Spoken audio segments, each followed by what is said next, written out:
বিসমিল্লাহ। চ্যাপ্টার 10।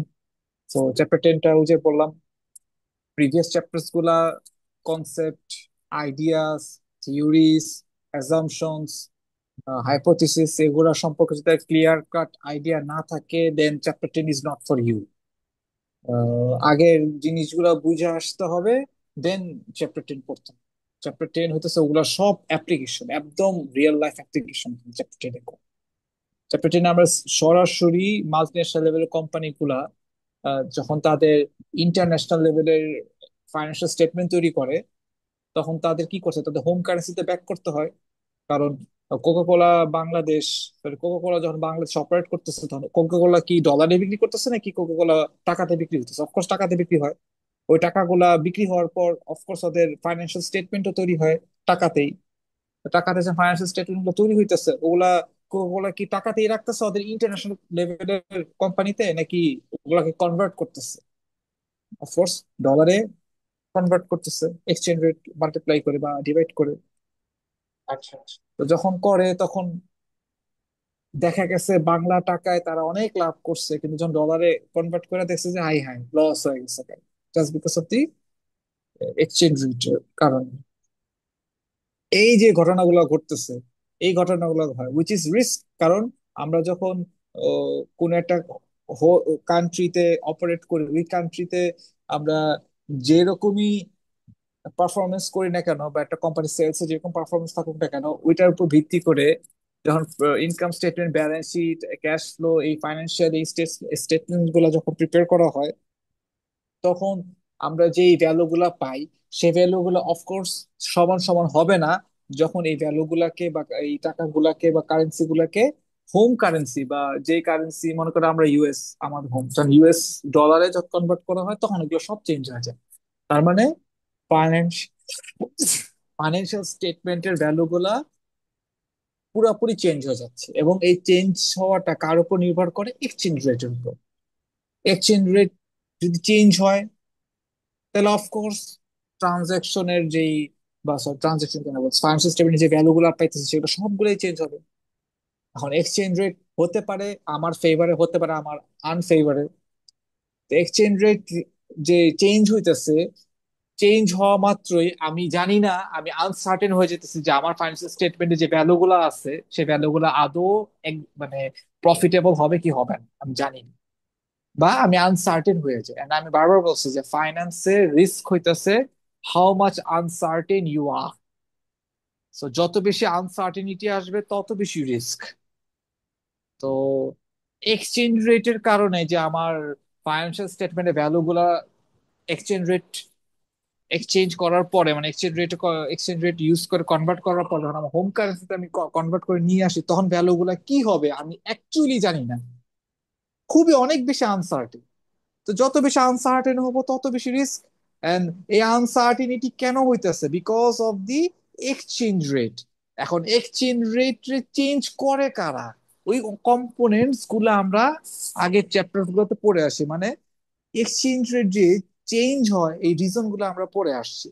যেরকম বিভিন্ন কনসেপ্ট পড়ছে আমরা, ইন্টারেস্ট রেট প্যারিটি, পার্চেসিং পাওয়ার প্যারিটি, ইন্টারন্যাশনাল ফিশার ইফেক্ট, তারপর আরো অনেক রিজন, অনেক ইকোনমিক সিচুয়েশন, অনেক ইয়া, মানে অনেক লজিক, অনেক অ্যাজাম্পশনস, ওগুলা করে আমরা আসছি যে এগুলো সবগুলা রিজনে এক্সচেঞ্জ রেট চেঞ্জ হয়।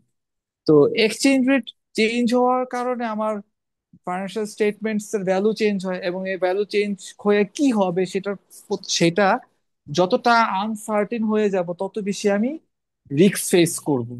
এখন এগুলা কেন হইতেছে? এগুলার এক একটা টার্ম আছে। এই টার্ম গুলার এক একটা নাম হইতেছে transaction exposure, translation exposure, operational exposure. এগুলার মিনিং কি? এগুলার মিনিং আমরা একটু পরে জানবো। আগে মানে একটু গ্রাউন্ড ওয়ার্ক করে নিলাম, যে আমরা এই জিনিসগুলা নিয়ে ভাববো, চিন্তা করতে হবে। এন্ড এই ওয়ার্ড গুলা কোনো রকেট সায়েন্স ওয়ার্ড না। এগুলা মিনিংটা বুঝতে পারলেই, মানে যখনই আমরা এই ওয়ার্ডের দিকে তাকাবো, তখনই বুঝতে পারবো ও আচ্ছা এখানে ট্রানজ্যাকশন এক্সপোজার, ও এখানে তো ট্রান্সলেশন এক্সপোজার, ও আচ্ছা এটা তো অপারেশনাল এক্সপোজার। হ্যাঁ, আচ্ছা, ট্রানজ্যাকশন এক্সপোজারটা কি একটু দেখি।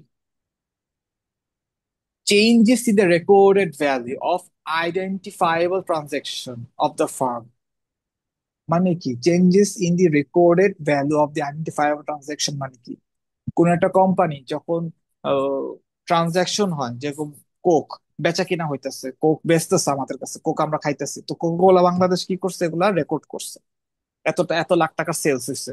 এবং কোকের কি শুধুমাত্র লাখ টাকার সেলস, কোকের কি এক্সপেন্স নাই, মানে প্রফিট লস স্টেটমেন্ট হয় না, ওগুলা সে বাংলা টাকায় করছে।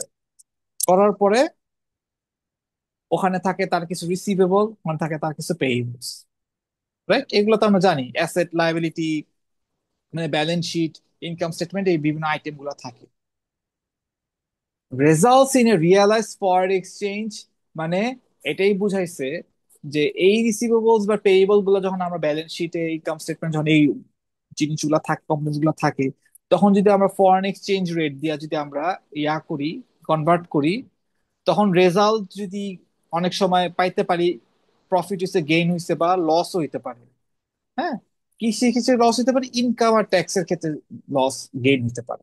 এই যে আমার ইনকাম স্টেটমেন্টটা চেঞ্জ হইতেছে just because of the foreign exchange rate বা এক্সচেঞ্জ রেট চেঞ্জ হওয়ার কারণে, এই যে আমার ফাইন্যান্সিয়াল স্টেটমেন্ট বা কনসোলিডেটেড ফাইন্যান্সিয়াল স্টেটমেন্ট যে এফেক্ট হইতেছে, কনসোলিডেটেড ফাইন্যান্সিয়াল স্টেটমেন্ট আমার এফেক্টেড হইতেছে just because of the exchange rate. Exchange rate change হওয়াতে আমার ফাইন্যান্সিয়াল স্টেটমেন্ট যে আমার চেঞ্জ হইতেছে, চেঞ্জটা হইতে পারে আমি গেইন আগে ছিল আমার প্রফিটে, চেঞ্জ হয়ে হয়ে গেল আমার লস। তেমনি ভাবে আহ, হইতে পারে আগে ছিল লস, চেঞ্জও হয়ে গেল প্রফিটে। ট্যাক্সের উপর ইম্প্যাক্ট করতে পারে এই যে চেঞ্জেস গুলো আসতেছে, এইটাকে বলা হয় ট্রানজ্যাকশন এক্সপোজার। ট্রানজ্যাকশন এক্সপোজার কেন? ওই যে কোম্পানি ট্রানজ্যাকশন যা যা করছিল, ট্রানজ্যাকশন করার কারণে, ট্রানজ্যাকশন কার সাথে করছে, বাংলাদেশের পিপলদের সাথে করছে, বাংলাদেশের লোকদের সাথে করছে। এই ট্রানজ্যাকশন করার কারণে সে কি পাইছে, বাংলা টাকা পাইছে, বা ওই দেশের হোস্ট কান্ট্রি, ওই হোস্ট কান্ট্রি না, যে কান্ট্রিতে অপারেট করতেছে ওই কান্ট্রির কারেন্সিটা সে রিসিভ করছে। সো ট্রানজ্যাকশনের কারণে ওই কারেন্সি রিসিভ করছে, রিসিভ করার পর যখন কনভার্ট করা হয়েছে, কনভার্ট করাতে ইদার সে গেইন হইতে পারে বা লুজ হইতে পারে তার ফাইন্যান্সিয়াল স্টেটমেন্টে। এইটা হওয়ার, এই যে মানে এই যে ইনসিডেন্টটা, ঘটনাটা ঘটতেছে, এই ঘটনাটাকে বলা হয় ট্রানজ্যাকশন এক্সপোজার। মানে আমার transaction has been expose to the exchange rate risk. মানে আমার ট্রানজ্যাকশনাল ভ্যালু বা ট্রানজ্যাকশনটা কার কাছে এক্সপোজড হয়ে আছে? ফরেন এক্সচেঞ্জ রেটের কাছে এক্সপোজড হয়ে আছে। মানে ফরেন এক্সচেঞ্জ রেট যদি ভালো হয়, ট্রানজ্যাকশন এক্সপোজার আমার বেনিফিশিয়াল থাকবে। আমার ফরেন এক্সচেঞ্জ রেটটা যদি আমার খারাপ ভাবে চেঞ্জ হয়, তাহলে ট্রানজ্যাকশন এক্সপোজারটা আমার ইয়া হবে, মানে আমার হ্যাম্পার আসবে। আচ্ছা, এটার একটা এক্সাম্পল দেখি। কিছু কি বুঝতে পারছি? না বুঝতে পারলে আমি একটা এক্সাম্পল দেখাবো, মানে এমনি কথাগুলো কি বুঝছি কিনা, হ্যাঁ মানে হ্যাঁ, বুঝতে পারছি। আচ্ছা, তাও এক্সাম্পল দেখি।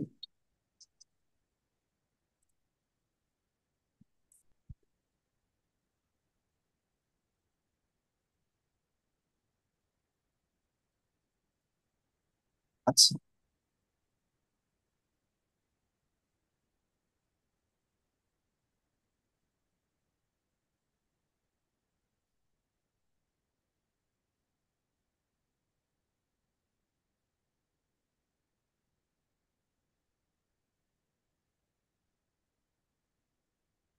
মনে করো আমরা ইনকাম স্টেটমেন্ট, হ্যাঁ, ইনকাম স্টেটমেন্ট লিখতেছি। ইনকাম স্টেটমেন্ট প্রথম আইটেম কি থাকে?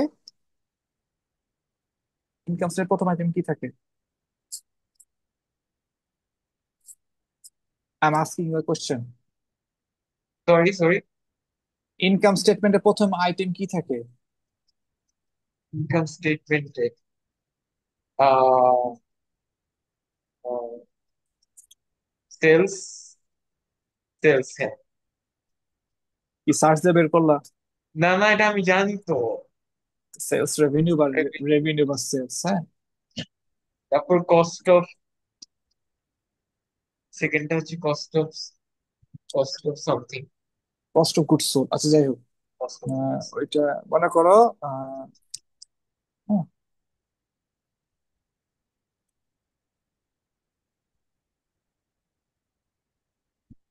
তাহলে 100,000, 100,000 টাকার সেলস, রাইট? আচ্ছা, লেস মনে করো cost of goods sold. Cost of goods ওগুলো না দিয়ে আমরা ইজি করি, এক্সপেন্স গুলো আনি। আচ্ছা। এক্সপেন্সেস মনের মধ্যে মনে করো উম, কি এক্সপেন্স দেওয়া যায়, মনে করো স্যালারি।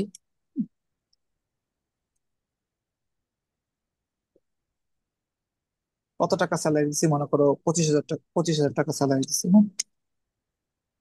না, 25,000 টাকা বেশি হয়েছে, 5,000 টাকা স্যালারি দিচ্ছি, 100,000। আর কি কি লেস করবো? ইউটিলিটিস,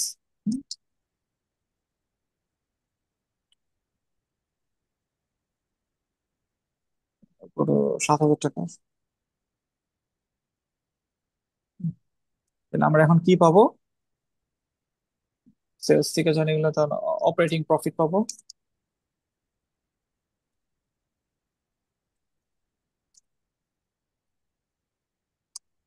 অপারেটিং প্রফিট হবে কি ওইটা থেকে নিচে দুইটা minus, right, which is 12,000 minus করবো, তাহলে কত পাবো? 88,000, right.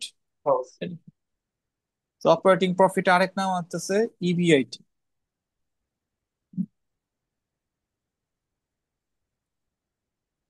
Earnings before interest and tax.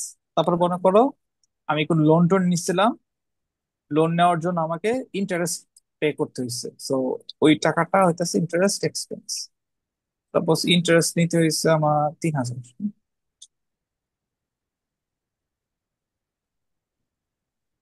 তাহলে আমরা এখন পাবো ইবিটি, আর্নিংস বিফোর ট্যাক্স। 3,000 হইলে পাবো কত? 85,000, রাইট। হ্যাঁ।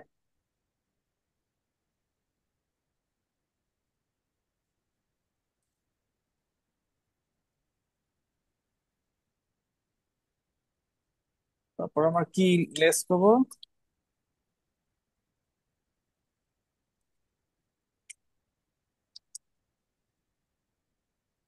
লেস করবো ট্যাক্স। মনে করি ট্যাক্স হইতেছে 35%। 35% কার? এই 85,000 35, 85,000 35% কত আসে? 85,000 to 35%, 29,750। একটা second।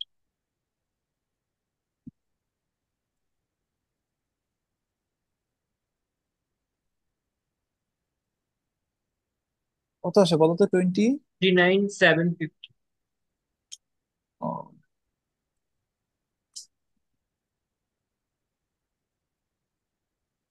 29,750 এরকম। হ্যাঁ হ্যাঁ।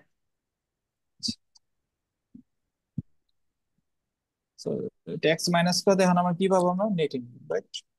85,000 minus 29,750, 55,250, yes।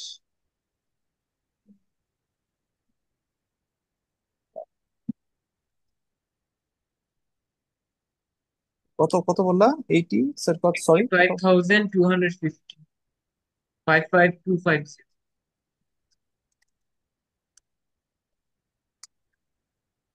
সো এটা কোম্পানি নেট ইনকাম, রাইট। হ্যাঁ। ঠিক আছে। এবার কোম্পানি তো মাল্টি ন্যাশনাল, কোম্পানি কি এই টাকা কি এভাবে রেখে দিবে নাকি না সে তার নিজের কারেন্সিতে কনভার্ট করবে, তাই না? কারেন্সিতে কনভার্ট করবে, হ্যাঁ। তাই না, আচ্ছা ঠিক আছে। কারেন্সিতে কনভার্ট করতেছে সে, যদি তার এক্সচেঞ্জ রেট এরকম হইতো বিডিটি,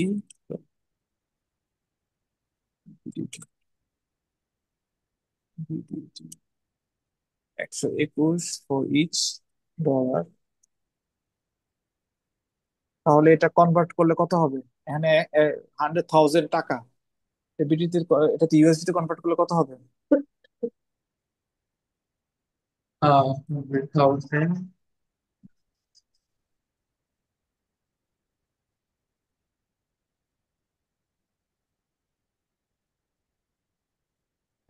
826.44, কেমনে করলাম?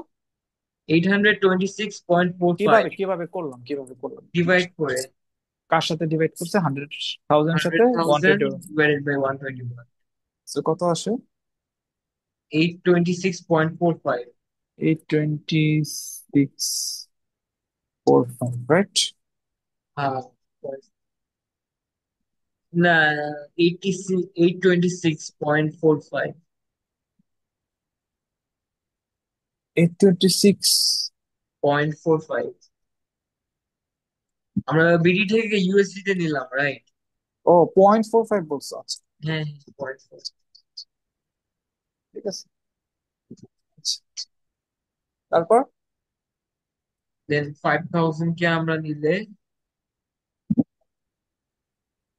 41.32। তারপর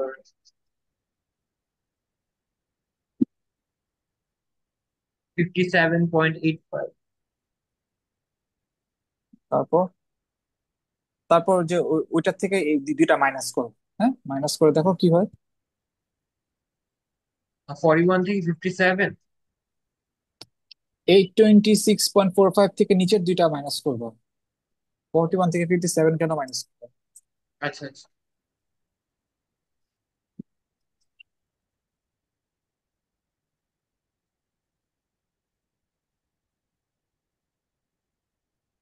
63.15।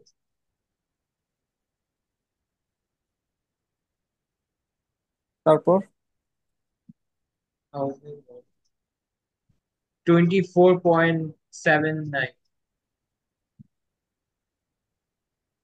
তাহলে 63.15 থেকে 24.7 মাইনাস করলে কত থাকে?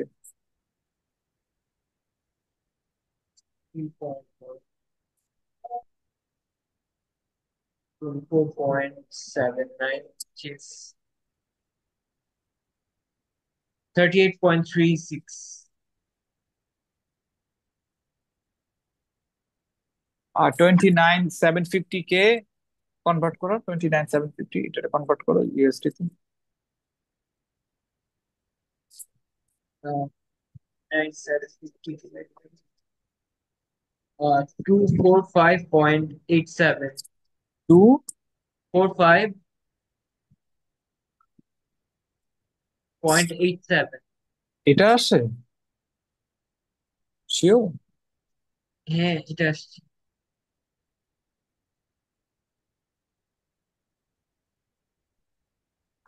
আচ্ছা, এইখানে 63 কিভাবে আসে? এই 826 থেকে এই দুইটা মাইনাস করলে 63 আসে নাকি, কি বলতেছে? 826, আচ্ছা। 41.32 minus 7, 727.28 আছে। এটাই তো, পয়েন্ট 28। 727.28 224.79 মাইনাস করলে কত আসে?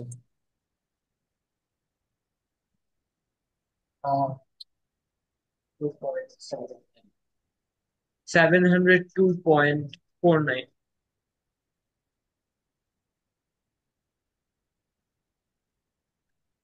702.49 থেকে 245.87 মাইনাস করলে কত আসে?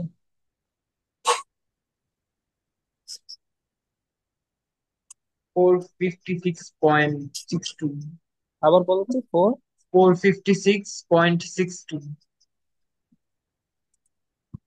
ঠিক আছে না? হ্যাঁ। আচ্ছা, মনে করো আমরা এখন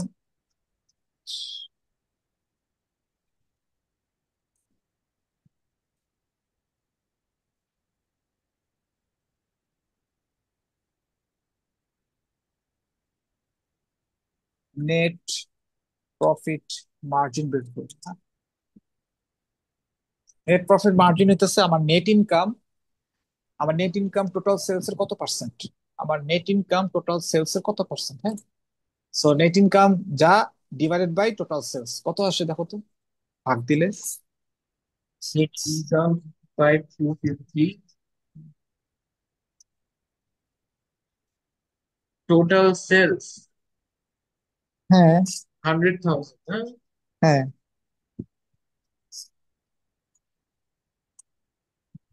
সাপোজ টু নো, মানে এনপিএম বলে এটারে, এনপিএম আচ্ছা, এটা ক্যালকুলেট আমরা করে। ভাগ দিলাম কেমন? নেট ইনকাম নেট থেকে income, revenue। Net income sales এর কত পার্সেন্ট, আচ্ছা আচ্ছা। মানে 4, একশোর কত পার্সেন্ট? এটা বের করি কিভাবে? 4 ভাগ ভাগ 100 × 100। পার্সেন্টেজ দিয়ে হ্যাঁ, 55.25%।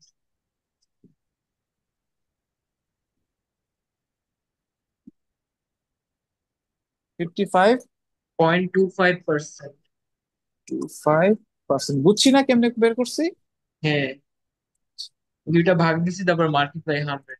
আচ্ছা, ওই মাল্টিপ্লাইও করা লাগে না অ্যাকচুয়ালি, ভাগ দিলে ডেসিমালটাই তো দেখাই যায়, ডেসিমালটা 2 ঘর আগায় নিয়ে আসবো, শেষ। আচ্ছা, যাই হোক, এটা বের করো তো কত আসে। 26.45 ডিভাইডেড বাই, সরি স্যার, 456.6 হ্যাঁ, আর সমস্যা নেই। Divided by 820। ভুলগুলা আমার সাথে করবা, এটাই ঠিক আছে, যেটা আমি ঠিক করে দিতে পারি। পরীক্ষার হলে যা করবা না, আমার কাছে করবা।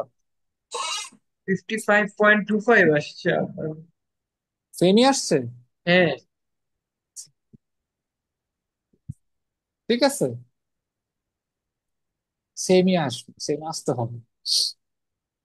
আচ্ছা, এই যে দেখো ঘটনাগুলো ঘটতেছে। আচ্ছা, এখন এখানে আমি কি অ্যাড করতে চাইছি, এখানে একটা জিনিস অ্যাড করতে চাইছিলাম।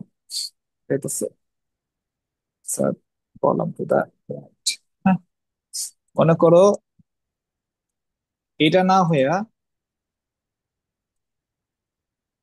এইটা হয়ে গেলে কি হইতো?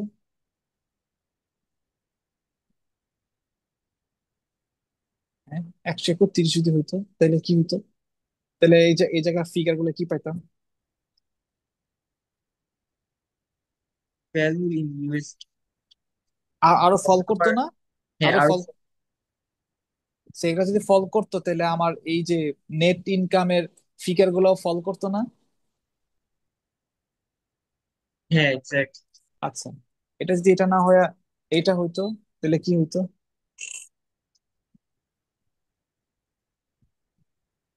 তখন ফল করতো না, তখন বেড়েছে। রাইজ করতো, তখন নেট ইনকামের ফিগার গুলা বা রিসিভেবলস, যদি অ্যাসেট বা মানে অ্যাসেট ব্যালেন্স শিটের কথা চিন্তা করি, তাহলে ওগুলা বাইরে যেত না? হ্যাঁ, তো এই যে চেঞ্জ গুলো হইতেছে কার জন্য? চেঞ্জ ইন এক্সচেঞ্জ রেটের জন্য না? Transaction exposure.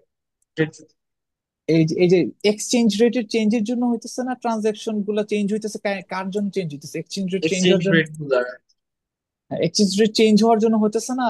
এগুলো হ্যাঁ হ্যাঁ, এই যে এইটাকেই বলা হয় ট্রানজাকশন এক্সপোজার।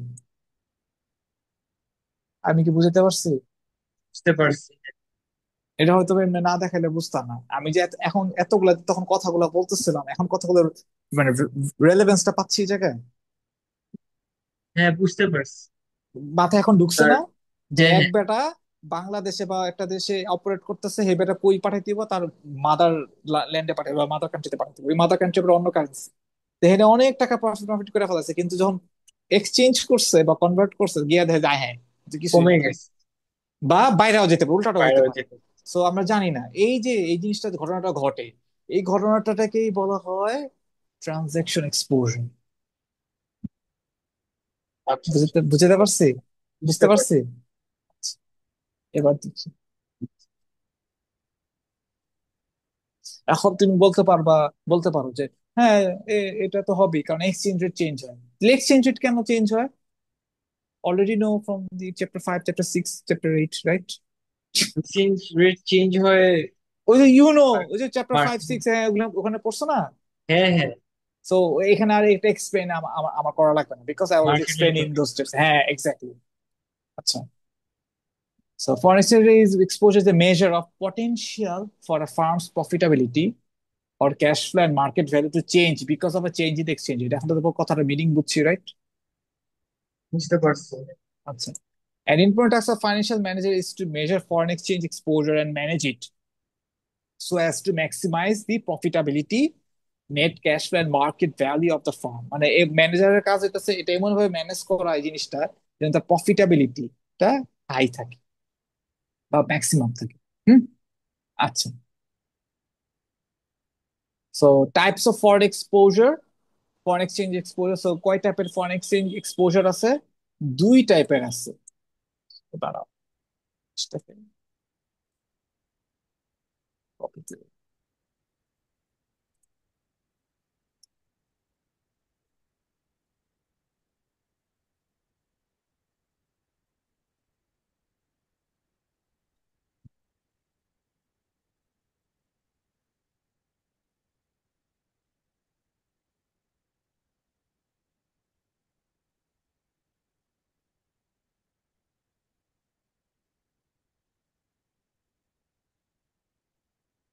গ্রামারে যখন প্রয়োজন নাই তখন সে মুখের সামনে এসে গুরগুর করতে থাকে, আর যখন কোনো লিখতে থাকি এক্সপেক্ট করে যে গ্রামারলি এসে আমার গ্রামার ইরর গুলো একটু দেখাবে, তখন সে অফ থাকে, মানে তখন ইনঅ্যাক্টিভ হয়ে থাকে। হ্যাঁ, আর যখন দরকার নাই, আমি আমি জানি আমি ঠিক লিখতেছি না ভুল লিখতেছি, তখন গ্রামার একদম মানে সে কনসার্ন, হ্যাঁ আমার কি হইতেছে না, দা স্যার আপনি দি দেন নাই, দা দেন নাই, হ্যাঁ আরে আমি ইচ্ছা করে দিই নাই। আর যখন আমার লেটার লিখতেছি বা কোনো একটা ইম্পর্টেন্ট কাজ করতেছি, I need to recheck my grammar properly. Email লেখার সময় তখন আসে হ্যাঁ, না গ্রামার। তখন সে মানে সে জানে না কি হইতেছে, তখন তখন সে ইনকিউবেশনে থাকে। আমি বুঝি না এটা কি ও কি ইচ্ছা করে এই শয়তানিটা করে নাকি না ও, নাকি মানে আমি বুঝতেছি না, মানে ওর ভিতরে মনে হয় মানে আমার সাথে হিউমার করে, ফাইজলামি করে।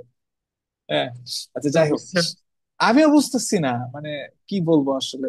আচ্ছা, তো দুই টাইপের কি ফরেন এক্সচেঞ্জ এক্সপোজার আছে, একটা হচ্ছে অ্যাকাউন্টিং এক্সপোজার, একটা হচ্ছে ইকোনমিক এক্সপোজার।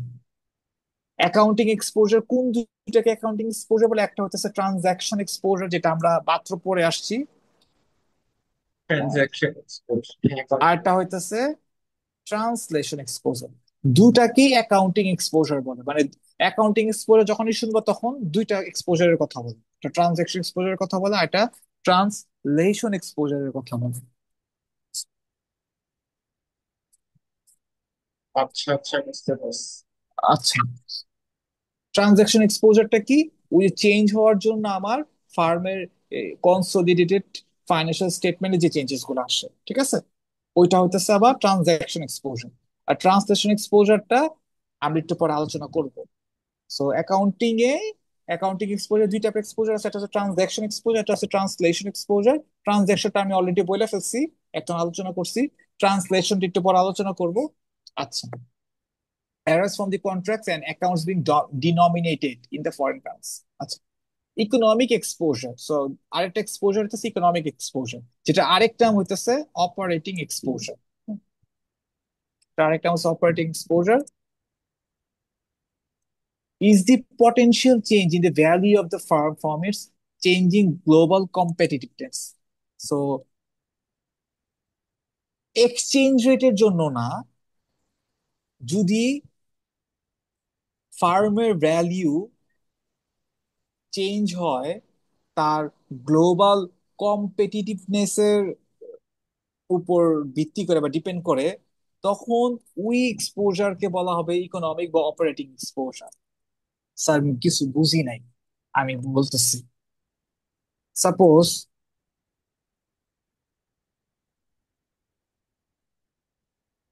কেমনে ইয়ারটা দিই, এটার এক্সাম্পলটা কিভাবে দিই। আচ্ছা, এটার এক্সাম্পল দিতে গেলে কিছু জিনিস তোমার জানতে হবে, ওই জিনিসগুলো আমি এখন আনতে চাইতেছি না। আমি একটা কাজ করি, আমি একটু আগাই, পরে এটা আবার যখন মানে আমার রিপিট আসবে, তখন ওই ওই এই রিলেটেড নলেজ গুলো তোমার আইসা পড়বে, তখন ওইটা এক্সাম্পলটা দিলে হয়তো তুমি বুঝবে। এখন যদি এক্সাম্পলটা আচ্ছা দিয়ে ফিরে হয়তো বা তুমি বুঝবে না, কারণ অনেক কিছু কিছু কথা আছে ওগুলো তুমি জানোই না, না জানার এই কথা ওগুলো হয়তো কখনো আলোচনা হয় নাই। আচ্ছা, আচ্ছা, বই কি বলছে ইকোনমিক এক্সপোজারটা, বই থেকে আমরা একটু নিই।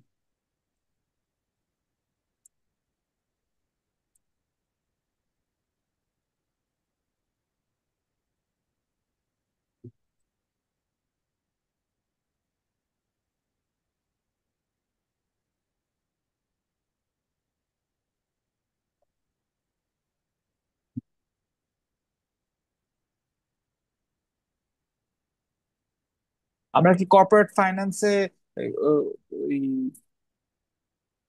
ফ্রি ক্যাশ ফ্লো বা ক্যাশ ফ্লোটা কি বুঝি, যে একটা কোম্পানির ক্যাশ ফ্লো কিভাবে ক্যালকুলেট হয় বা ওগুলো কি পড়ে আসছিলাম, বা ওটা সম্পর্কে ভালো আইডিয়া আছে?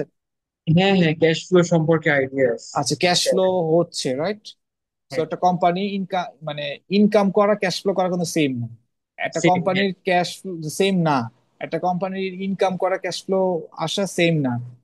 ক্যাশ ফ্লো হইতেছে একটা কোম্পানি যেই ক্যাশ গুলা বা যেই ক্যাশ যেটা আছে সেটা, সেইটার উপর কারো কোনো অব্লিগেশন নাই, সেটার উপর কারো কোনো আহ, ইয়া নাই, ক্লেম নাই। মানে যে টাকাগুলো একদম free of any obligation, any claim, ওই টাকাগুলো হইতেছে ক্যাশ ফ্লো। ফ্রি অফ, মানে free cash flow, FCFF।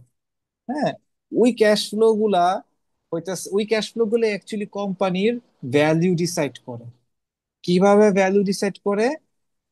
Net present value কিভাবে বের বের করতাম, NPV কিভাবে ক্যালকুলেট করতাম? একটা প্রজেক্ট বা একটা কোম্পানি ফিউচারে যে সকল ক্যাশ ফ্লো এক্সপেক্ট করে, ওই এক্সপেক্টেড ক্যাশ ফ্লোকে আমরা আবার প্রেজেন্ট ভ্যালুতে কনভার্ট করি। মনে আছে NPV is equals to 1 plus, sorry, NPV সমান সমান cash flow divided by 1 plus R to the power 1 plus cash flow second ইয়ারের divided by 1 plus R whole to the power 2। মনে আছে এনপিভির ভ্যালু, এনপিভির ইয়াটা? আচ্ছা আচ্ছা, হ্যাঁ, বুঝতে পারছি। দেখা যাচ্ছে।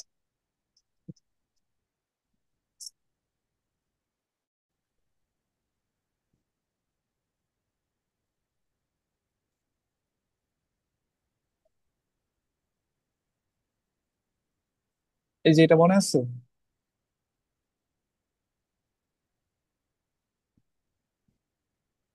এনপিভি, হ্যাঁ। সো যে ক্যাশ ফ্লো, প্রথম বছরের cash flow divided by 1 plus R, দ্বিতীয় বছরের cash flow plus divided by 1 plus R square. এভাবে করে যত বছর যাব ক্যাশ ফ্লো, সেগুলো হচ্ছে ফিউচার, ফিউচার ক্যাশ ফ্লো। হ্যাঁ, এগুলো ফিউচার। তো ভাগ কেন দিতেছে, ওগুলাকে প্রেজেন্ট ভ্যালুতে কনভার্ট করতেছি। করার পর লাস্টে মাইনাস কি করি, যেই টাকা ইনভেস্ট করছিলাম ওই প্রজেক্টে বা ইসে, ঠিক আছে? তো এটা ইনিশিয়াল ইনভেস্টমেন্ট, এগুলো হচ্ছে ফিউচারের ক্যাশ ফ্লো গুলা ডিভাইড করি আমরা, ডিসকাউন্টেড দেয় to get the present value. So ফিউচারে যত ক্যাশ ফ্লো গুলা পাবো, ওগুলাকে যখন আমরা প্রেজেন্ট ভ্যালুতে নিয়ে আসবো, প্রেজেন্ট ভ্যালুর জন্য প্রেজেন্ট ভ্যালুতে কনভার্ট করার পর যেই ক্যাশ ফ্লোস গুলা পাই, ওই ক্যাশ ফ্লোস গুলা প্রেজেন্ট ভ্যালু গুলা যোগ ফলই হইতেছে তার ওই কোম্পানির ভ্যালু, তাই না? তো আচ্ছা আচ্ছা, এই ভ্যালু বা এই ক্যাশ ফ্লো তে যখন কোনো চেঞ্জেস আছে, কি, কেন চেঞ্জেস যদি আসে, যদি গ্লোবাল কোনো কম্পিটিটিভনেস এর কারণে, গ্লোবাল কোনো রিজনে, তখন এই যে চেঞ্জেসটা হইতেছে আমার ক্যাশ ফ্লোতে, এই ক্যাশ ফ্লোতে চেঞ্জেস হলে আমার কোম্পানি ভ্যালুয়েশনও চেঞ্জেস আসবে না? হ্যাঁ হ্যাঁ। এই যে চেঞ্জ অ্যাকাউন্টিং হইতেছে, এক্সপোজার। না, এটা ইকোনমিক এক্সপোজার, অ্যাকাউন্টিং এক্সপোজার না, আমি অপারেটিং এক্সপোজার বলতেছিলাম। এই যে ক্যাশ ফ্লো গুলো আসার কারণে আমি ফিউচারে এটা প্রেজেন্ট ভ্যালুতে যখন কনভার্ট করি, তো তখন, তখন আমরা এটা প্রেজেন্ট, মানে তখন আমরা একটা কোম্পানির ভ্যালু পাই। আচ্ছা, একটা এক্সাম্পলই দেখেন এটা।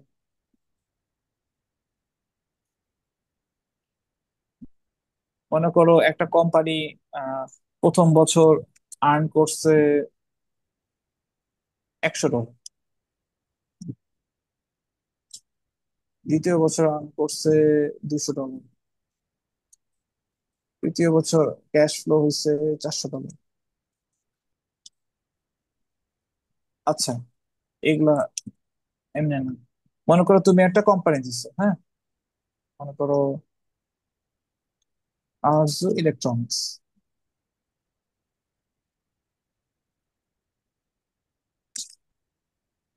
আরজু ইলেকট্রনিক্স দিতে হলে you need to invest, right? Invest করতে হয়েছে। সাপোজ ইনভেস্ট করছো $1,000, ঠিক আছে? তো এটা কখন হয়েছে? প্রথম বছর, which is year zero, right? Year zero মানে এটা জিরো ইয়ার। তাহলে তুমি এক্সপেক্ট করতেছো ইয়ার 1-এ, এক্সপেক্ট করতেছো তুমি সেল হবে মনে করো 250। ইয়ার ইয়ার 2-তে সেল হবে মনে করো 300। এবার তুমি এক্সপেক্ট করতেছো ইয়ার 3-তে sell হবে 300, ঠিক আছে? ফোর, 7,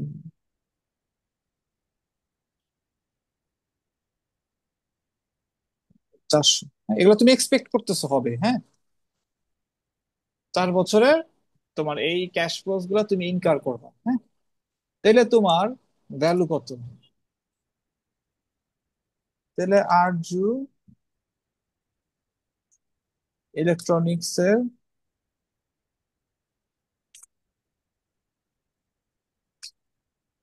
ভ্যালু কত? কিছুই না, এটা এনপিভি করলে হবে। এনপিভি কিভাবে করব? এই যে, এই ফিউচারের ক্যাশ ফ্লো, এগুলো ফিউচারের ক্যাশ ফ্লো না, এই সব ক্যাশ ফ্লো গুলাকে আমার প্রেজেন্ট ভ্যালুতে কনভার্ট করতে হবে। প্রেজেন্ট ভ্যালুতে কনভার্ট, মনে আছে?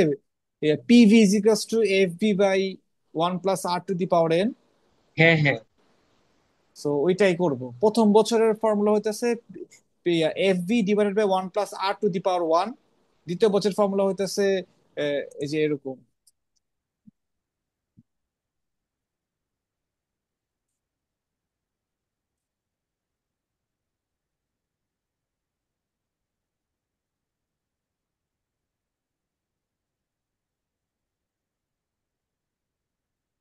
এই যে F B is equals to 1 + r⁴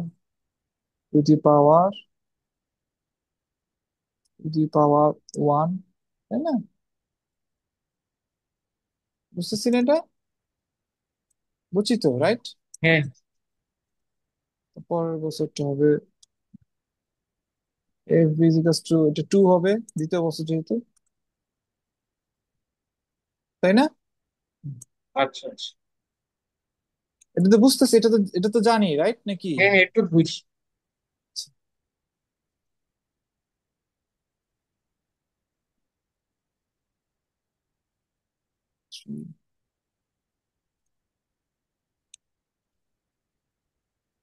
এটা 4। আচ্ছা, এই ফিচার ভ্যালু গুলাই হইতেছে ক্যাশ ফ্লো। এখানে আমরা এটাই এখন অ্যাড করব। কিভাবে অ্যাড করব? এই দেখো,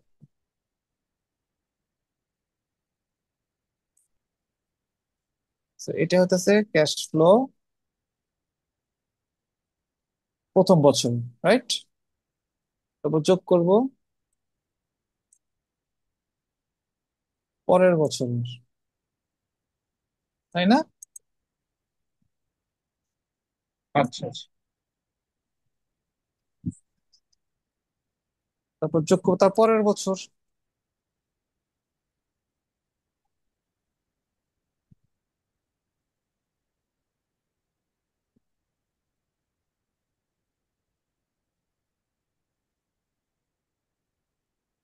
ঠিক আছে? আচ্ছা এইভাবে আমরা এক্সপেক্টেড ক্যাশ ফ্লো গুলাকে প্রেজেন্ট ভ্যালুতে কনভার্ট করি। ঠিক আছে, এরপর মাইনাস করব কি ইনিশিয়াল ক্যাশ ফ্লো। ইনিশিয়াল কত ছিল আমার ইয়ার জিরোতে? এত, এটাকে বলা হয় CF0।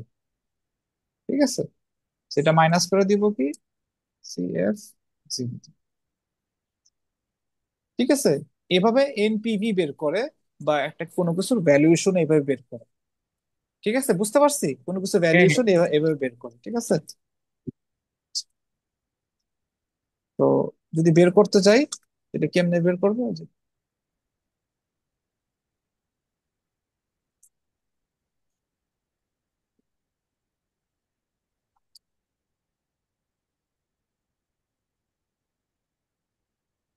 CF1 কত ছিল? 250 না? 250। CF2 ছিল 300। CF3 ছিল 450, রাইট? ছিল 400। আর ডিসকাউন্ট রেট হচ্ছে তোমার অপরচুনিটি কস্ট।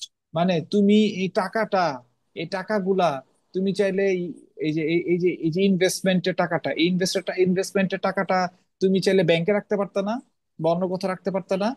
অন্য কোথাও রাখলে তুমি ইন্টারেস্ট আর্ন করতে না? হ্যাঁ হ্যাঁ। হ্যাঁ, ইন্টারেস্ট কত% আর্ন করতাম?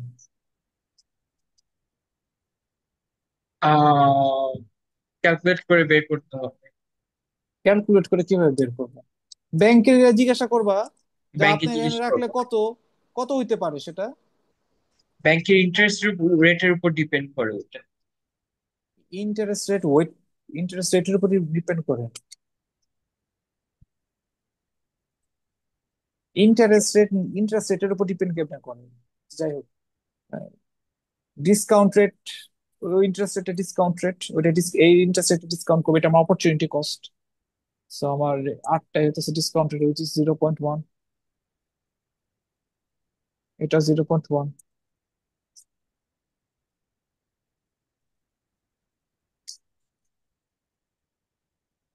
তো মাইনাস করবো কি initial investment, which is 1,000। And বলতো কত আসে, করো। আহ আচ্ছা করি।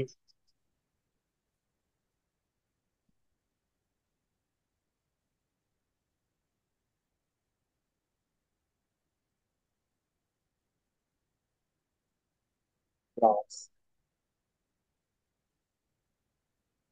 plus 1 dollar square.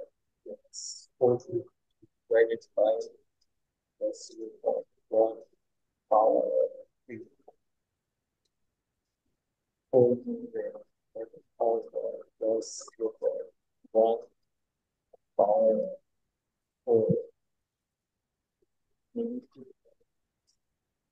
86.50।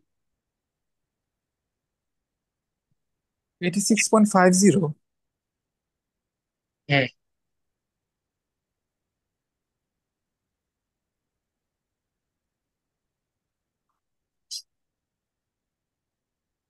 আসলে এটাই আসে?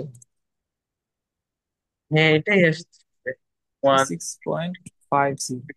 ফোর আচ্ছা, ওয়ান নেগেটিভ মাইন, ওয়ান। পরে লাস্টে 1,000 মাইনাস করছো, রাইট? তাই না? সো দেখো, এই যে 1,000 মাইনাস করছো না লাস্টে। হ্যাঁ হ্যাঁ, 1000 মাইনাস। তো দেখো, তুমি আর কোম্পানি একটা পজিটিভ ভ্যালু দিচ্ছে, সো তোমার কোম্পানি ভ্যালু ক্রিয়েট করতেছে ইকোনমিতে। মানে তোমার কোম্পানির, তুমি শুরু করছো কত দিয়ে, 1,000 ডলার দিয়ে, তাই না? হ্যাঁ, সো 1,000 ডলারকে তুমি এই রেটে ক্যাশ ফ্লো তৈরি করছো। 1,000 ডলার, 1,000 ডলার দিয়েই তো তুমি পরের বছর 250 ডলার ইনকাম করছো, 300 ডলার ইনকাম মানে ক্যাশ ফ্লো আনছো, 400 450 ডলার ক্যাশ ফ্লো আনছো, পরে 400 ডলার ক্যাশ ফ্লো আনছো, তাই না? 1,000 ডলার দিয়েই করছো। সো 1,000 ডলার কি 1,000 ডলার ছিল? এখানে কত ডলার হয়ে গেছিল? 1,000 ডলার এই জায়গাটায় 1,000 আর 1,086.5, না 1,086.50 ডলার হয়ে গেছিল না? ভ্যালু ক্রিয়েট হয়েছে। তো তুমি এই টাকার ভ্যালু ক্রিয়েট করছো, কিভাবে ক্রিয়েট করা? তোমার কোম্পানির দ্বারা। সো তোমার কোম্পানির ভ্যালু হইতেছে এটা। দেখো তো, বুঝছো নাকি বিষয়টা? তার মানে আমরা আমাদের চারপাশে যত কোম্পানি দেখতেছি যখন ভ্যালুয়েশন করে, তার মানে আমরা কেমনি ভ্যালুয়েশনটা করি? ও, ওর শুরু হইতে যা লাগছে এবং ওর দ্বারা ও যা তৈরি করছে, তো ওর দ্বারা ও যা তৈরি করছে সেটা বাদ দিব, ওর শুরুতে তা যা লাগছে। ডিফারেন্সটাই কি আমার? ওর দ্বারা কতটুকু অতিরিক্ত বা হতে পারে নেগেটিভ, হতে পারে পজিটিভ। পজিটিভ হলে ও ভ্যালু ক্রিয়েট করছে, নেগেটিভ হলে ভ্যালু ক্রিয়েট করে, ভ্যালু আরো ডিস্ট্রয় করছে। দেখো তো, বুঝছো নাকি? আচ্ছা বুঝতে ভ্যালুয়েশন কি পারছি। কোনো কিছু, বুঝাইতে পারছি? হ্যাঁ হ্যাঁ। আচ্ছা, আর একটা সিম্পল ল্যাঙ্গুয়েজ যদি বলি, আমি তোমার থেকে ল্যাপটপ কিনছি 20,000 টাকায়, হ্যাঁ? তার মানে ল্যাপটপে আমি ইনভেস্ট করছি কত, 20,000 টাকা। এই ল্যাপটপটা যদি আমি 30,000 টাকা কারো কাছে সেল করি, তাহলে ভ্যালু ক্রিয়েশন কত হইলো?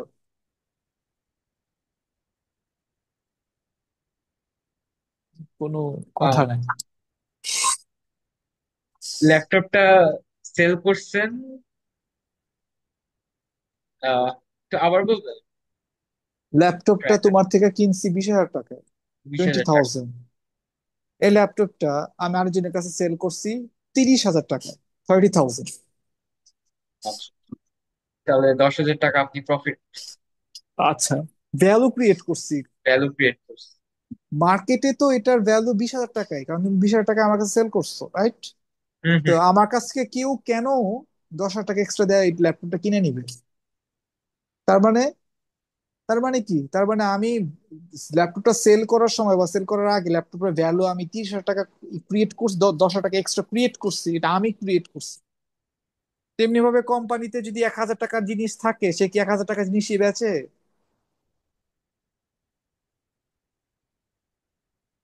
টাকা বেশি বেশি। আহ, মনোযোগ নাই। না, আছে। মনে করো তুমি মানে, দোকান নিয়ে বসছো কাপ কেক, হ্যাঁ হ্যাঁ। 10টা কাপ কেক নিয়ে বসছো, 10টা কাপ কেক বানাইতে তোমার খরচ পড়ছে 200 টাকা। হ্যাঁ, 10টা কাপ আচ্ছা, কেক বানাতে খরচ পড়ছে তোমার কত টাকা? 200 টাকা। 200 টাকা জিনিস নিয়ে তুমি বসছো, তাই না? হ্যাঁ, তাহলে প্রত্যেকটা কাপ কেকের প্রাইস কত করে, মানে খরচ কত করে পড়ছে, এক্সপেন্স কত করে পড়ছে? 200 টাকা করে। 200 টাকার কাপ কেক 10টা নিয়ে বসছো, এক একটা 20 টাকা আচ্ছা, করে পড়ছে। তো তুমি সেল করবে কত কত করে? প্রফিট বানানোর জন্য বাড়ায় সেল করবো। মনে করো 30 টাকা করে সেল করতেছো। হুম, তো 30 টাকা 10টা সেল করলে কত টাকা হয়?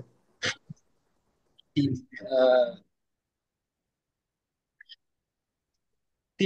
× 10, 300 টাকা। 300 টাকা। তো তুমি কয় টাকা জিনিস বেচছো? 200 টাকার জিনিস। দুশো তো টাকা আর্ন করছো কত? 100 টাকা।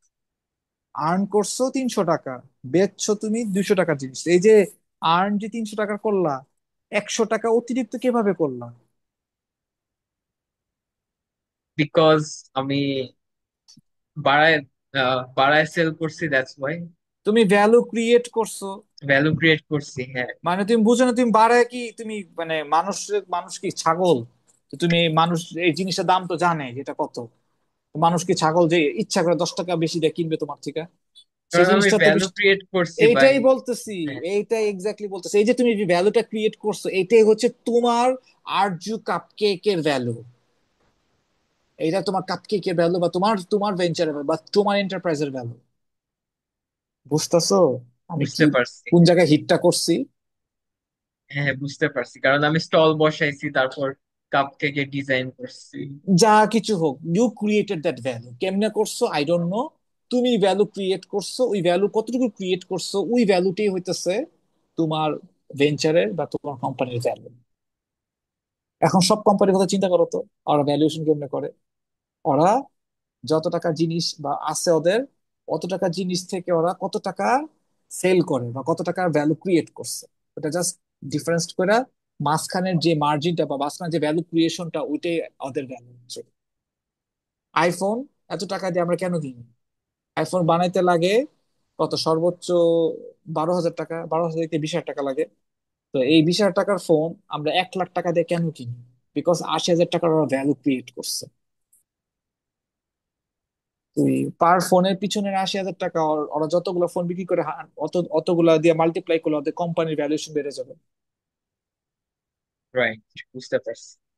বুঝতে পারতেছি। তো হ্যাঁ, এই যে ভ্যালু ক্রিয়েশনটা যে হইতেছে, এগুলা কি তার কস্ট, তারপর তার ইকোনমিক স্কেল সবকিছুর ভিতরে আছে না? আছে। আচ্ছা, এবার গ্লোবাল কম্পিটিটিভনেস যদি ও হারায়, তাহলে ওর কি হবে? এক্সপেন্স বাইরে যাবে, ভ্যালু ক্রিয়েশনে এখানে ইম্প্যাক্ট পড়বে, তাই না? হ্যাঁ, ট্রাম্পের এক্সাম্পলটা দিলেই হ্যাঁ বোঝা হ্যাঁ, যায় এই যে যে তারই দিস ইজ এন কি ওটা ইকোনমিক এক্সপোজার। economic। এখন দেখো এটা তো এখন। হ্যাঁ হুম, হ্যাঁ, হুম। এখন দেখো তো আমি পড়ি, দেখো তো বুঝো নাকি।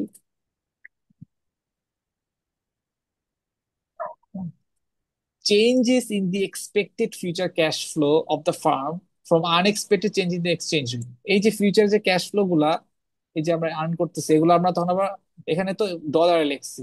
যখন তুমি অন্য দেশে করবা তখন এগুলো বাংলা টাকায় থাকবে। বাংলা টাকায় তুমি ডলারে কনভার্ট করবা, এই যে এখানে ক্যাশ ফ্লোস গুলো সব চেঞ্জ হয়ে যাবে। হ্যাঁ, দা The firm's future costs are changed from the realized change from its own sales, earnings, and cash flows, as well as changes in the competitor responses to the exchange rate over time. So, therefore, is the potential change in the value of the firm from its changing global competitiveness. So, এই global competitiveness এর জন্য তার future cash ফ্লোসে যে changes গুলো আসে এবং এটাতে করে তার ভ্যালুয়েশনে যে চেঞ্জ হয়, এটাই ইকোনমিক এক্সপোজার বা অপারেটিং এক্সপোজার। আচ্ছা, আমি কি বুঝতে পারছি। মোটামুটি আইডিয়া দিতে পারছি? হ্যাঁ।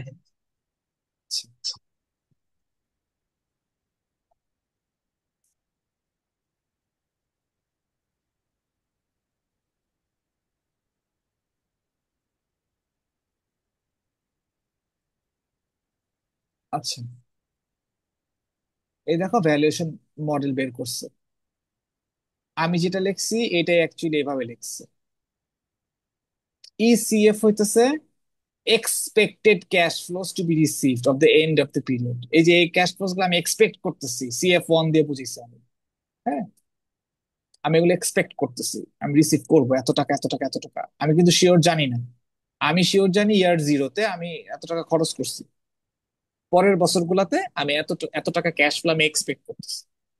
তো এইটা কিন্তু, এই যে এই জিনিসটা এখানে যে লেখা, এটা কিন্তু এটাই ভ্যালুয়েশন মডেল। ভ্যালুয়েশন মডেল ওরা এখানে যেটা করছে, ওরা এখানে এই ভ্যালুয়েশন মডেলে এই যে ইনিশিয়াল ইনভেস্টমেন্টটা, এইটা জাস্ট বাদ দিচ্ছে। So valuation model for MNC domestic model হইতেছে, দাঁড়াও,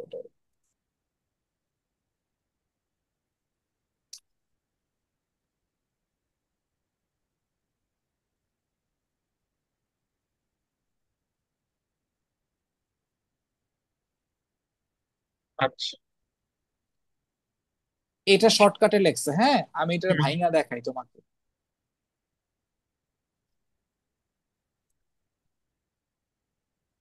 এই যে এটাই তো শর্টকাট, সিএফ তারপর ক্যাশ ফ্লো ডিভাইডেড বাই হ্যাঁ হ্যাঁ, রিকোয়ারমেন্টস। ওনার শর্টকাট লেখছে, আমি এটাই দেখো কি কি করি। ওটা ভাঙলে কি পাওয়া যায়, হ্যাঁ, এরকম ডট ডট ডট ডট চলতে থাকবে। হ্যাঁ, টি পর্যন্ত। উনি আর এর জায়গায় কে লেখছে, আমি জাস্ট আর লিখছি। এটা মনে করো টি পর্যন্ত, মানে এন পর্যন্ত আর কি, যত যত যাবে তত। হ্যাঁ, তো এটাই হইতেছে, এইটারে ভাঙলে এটাই পাওয়া যায়। এই জিনিসটা আমি লিখতে পারি ওর মতো করে।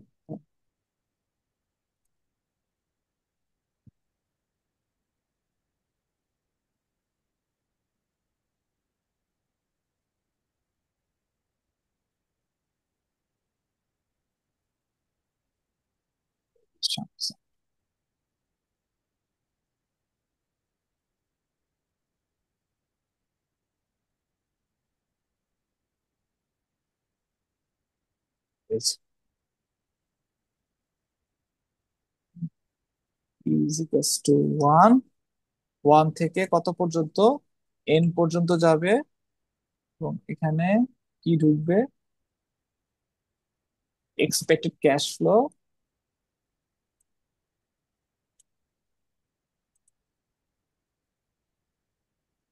এটারে উনি এক্সেপ্টেড এক্সপেক্টেড ক্যাশ ফ্লো